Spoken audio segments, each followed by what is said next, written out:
Apa yang akan kita bahas hari ini ya? Ada yang tahu? Oke, sesuai judul yang ada di depan tadi, hari ini kita akan membahas mengenai puisi.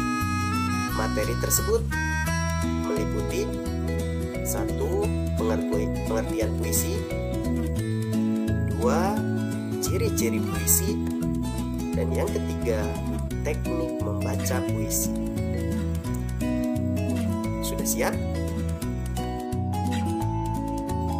Oke, kita mulai dengan pengertian puisi.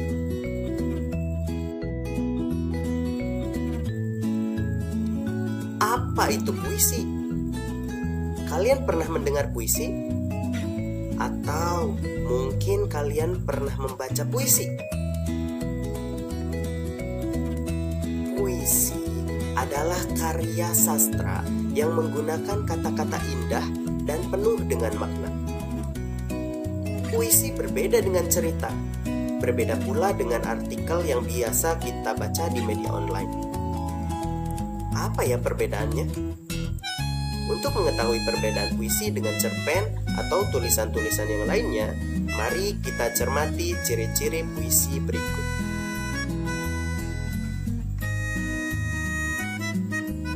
Puisi memiliki ciri-ciri tersendiri yang membuatnya berbeda dari karya tulis lainnya.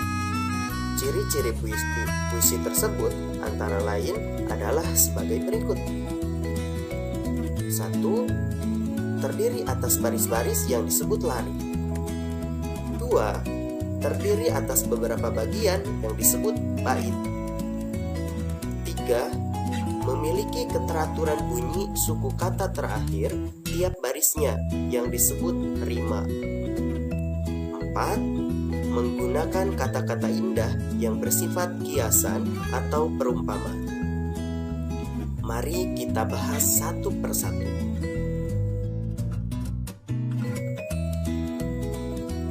Pertama, puisi terdiri atas baris-baris yang disebut lari. Mari kita simak puisi berikut yang berjudul Cita-cita.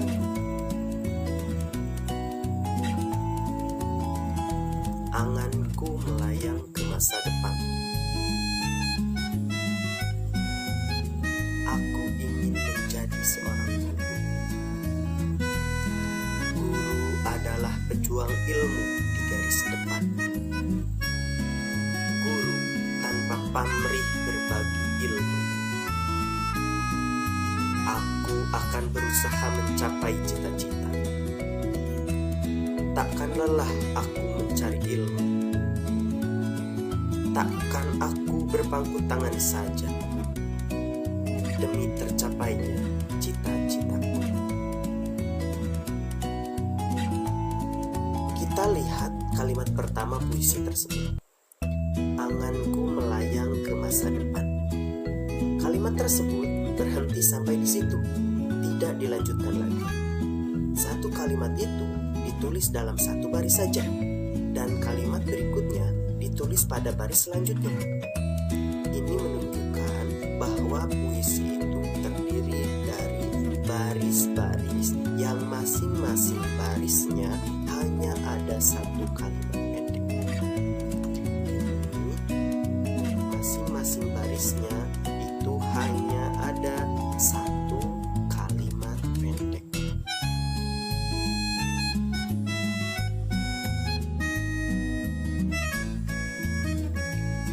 Kedua, puisi terdiri atas beberapa bagian yang disebut bait. Baris-baris atau larik-larik tadi biasanya dikumpulkan menjadi beberapa bait. Biasanya, satu bait itu terdiri dari 4 baris. Untuk lebih jelasnya, kita simak puisi tadi yang berjudul Cita-citaku. Kita lihat baris demi barisnya.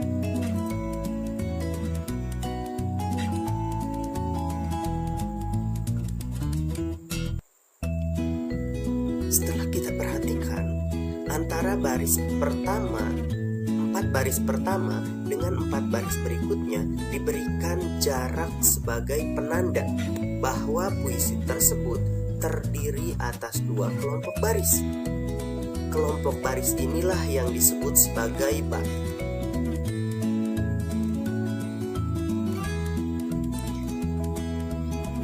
Kalau pada cerita atau prasa, bait tersebut disebut sebagai paragraf.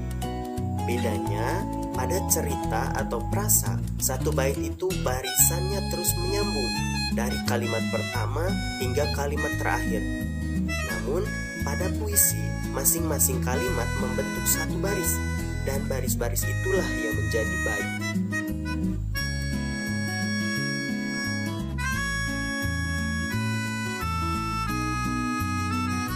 Ciri puisi yang ketiga adalah memiliki keteraturan bunyi suku kata terakhir tiap barisnya. Hal tersebut disebut rima. Mari kita simak puisi berikut.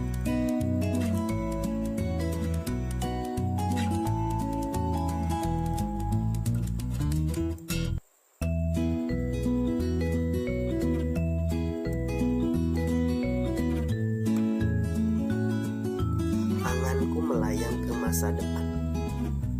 Kita lihat suku kata terakhir pada baris tersebut ada huruf vokal apa? Di situ ada huruf A. Berarti rimanya A. Baris kedua, aku ingin menjadi seorang guru. Huruf vokal terakhir di barisan ini adalah huruf U. Berarti rimanya U. Barisan ketiga, guru adalah pejuang ilmu di garis depan.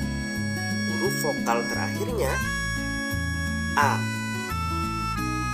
Berarti rimanya A. Sedangkan pada baris keempat, huruf vokal terakhirnya adalah U. Berarti rimanya adalah U. Sehingga jika kita gabungkan pada bait pertama ini, maka rimanya adalah A, U, A, U. Oke. Selanjutnya kita lihat bait yang kedua. Kalimat pertama pada bait yang kedua, huruf vokal terakhirnya adalah A. Pada baris yang kedua, huruf vokal terakhirnya adalah U. Dan kalimat yang ketiga, huruf vokal terakhirnya adalah A.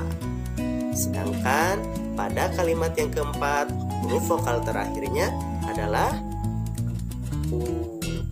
Sehingga kalau kita gabungkan semuanya, maka rima pada bait kedua ini adalah A, U, A, U. Oke.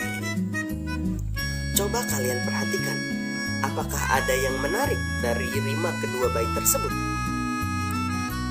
Ya, betul. Rima dari kedua bait puisi tersebut memiliki keteraturan sesuai dengan ciri puisi yang ketiga. Lalu rima itu apa? Rima yaitu bunyi huruf vokal pada akhir baris. Masih ingat huruf vokal itu apa saja? Huruf vokal ada 5, yaitu A, I, U, E, O. Kelima huruf vokal inilah yang biasa menjadi rima, yang disebut sebagai rimanya pada setiap puisi.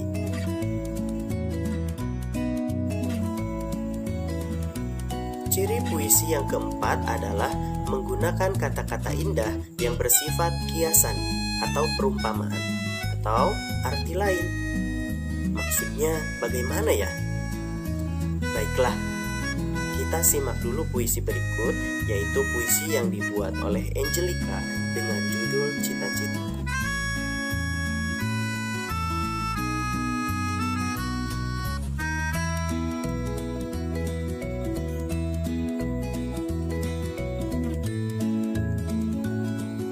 Baris pertama puisi tersebut yaitu suara indah alat musik. Pada kalimat tersebut dituliskan kata indah. Maksudnya bahwa alat musik tersebut terdengar merdu. Baris kedua, alunannya tenang mendayu. Maksudnya bahwa suara musik tersebut pelan tapi enak didengar. Suaranya enak didengar, suara musiknya enak didengar, tapi pelan. Baris ketiga, seakan selalu berbisik. Coba kalian simak. Betul tidak kalau alat musik itu bisa berbisik? Yang bisa berbisik itu kan manusia ya. Yang bisa bicara itu kan manusia saja. Alat musik mana mungkin bisa berbisik? Inilah yang disebut kiasan, yaitu mengumpamakan benda mati seolah bisa berbicara seperti manusia. Padahal maksud dari kalimat tersebut adalah bahwa suara alat musiknya bisa terdengar, bukan benar-benar bisa berbisik ya. Kalimat yang terakhir, aku selalu ada untukmu, mengandung maksud bahwa selalu menemani atau selalu menghibur.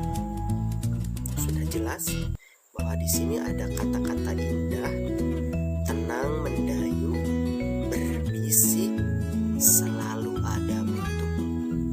Semua katanya dipilih merupakan kata-kata yang indah, kata-kata yang kiasan, kata-kata yang bukan sebenarnya, tapi mempunyai makna yang lain, mempunyai tujuan.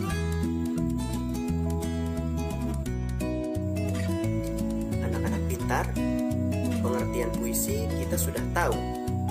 Ciri-ciri puisi juga sudah paham ya. Selanjutnya apa lagi ya? Berikutnya kita harus bisa membaca puisi dengan baik.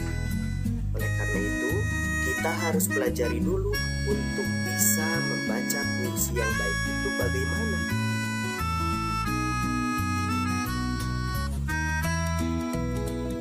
Membaca puisi biasanya identik dengan istilah deklamasi. Padahal cara membaca puisi itu ada beberapa jenis. Ada baca puisi, ada deklamasi, bahkan ada juga musikalisasi puisi. Lalu, deklamasi itu apa ya? Secara mudahnya, deklamasi bisa kita sebut sebagai cara membaca puisi tanpa menggunakan teks puisi. Jadi, orang yang akan mendeklamasikan puisi itu harus terlebih dahulu menghafalkan puisinya. Selain itu, deklamasi puisi juga dibarengi dengan lagu dan gaya yang sesuai dengan puisi yang dibacakannya, sehingga nada bacanya pun berbeda dengan jika kita membaca biasa. Berikut adalah hal-hal yang harus diperhatikan saat melakukan deklamasi. Pertama, pelafalan yang jelas. Seorang deklamator harus mampu melafalkan huruf demi huruf pada puisi secara jelas dan benar, sehingga kata per kata, kalimat per kalimatnya bisa didengar dengan baik oleh audiens. Kedua, intonasi yang tepat. Maksudnya, nada atau irama pengucapan kata pada setiap kalimatnya harus tepat, sesuai dengan karakter dari puisi yang dibacakan. Misalkan, puisi dengan tema kesedihan, maka intonasi pengucapannya pun harus melambangkan kesedihan tersebut. Begitupun halnya dengan puisi yang bersifat riang gembira, ataupun puisi yang mengandung amarah, harus disampaikan sesuai dengan makna puisi tersebut.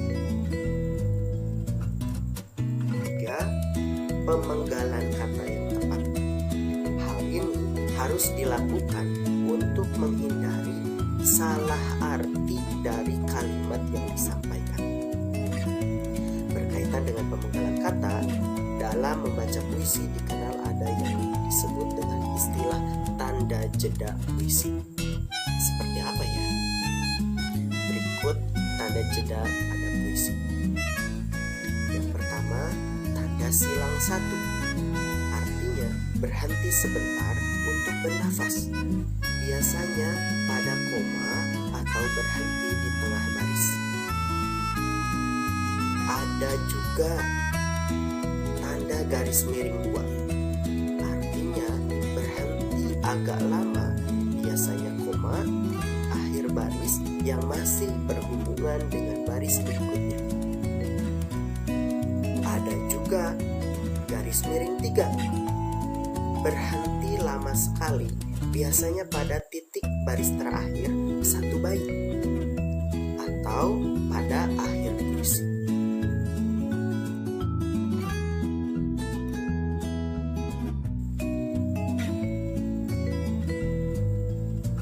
Anak-anak pintar, tidak terasa ya kita sudah berada di akhir tayangan ini.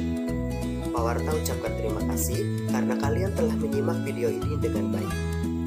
Jangan lupa like dan subscribe channel YouTube-nya ya, agar kalian lebih mudah untuk menemukan video-video lainnya. Akhir kata dari Pak Warta, wassalamualaikum warahmatullahi wabarakatuh.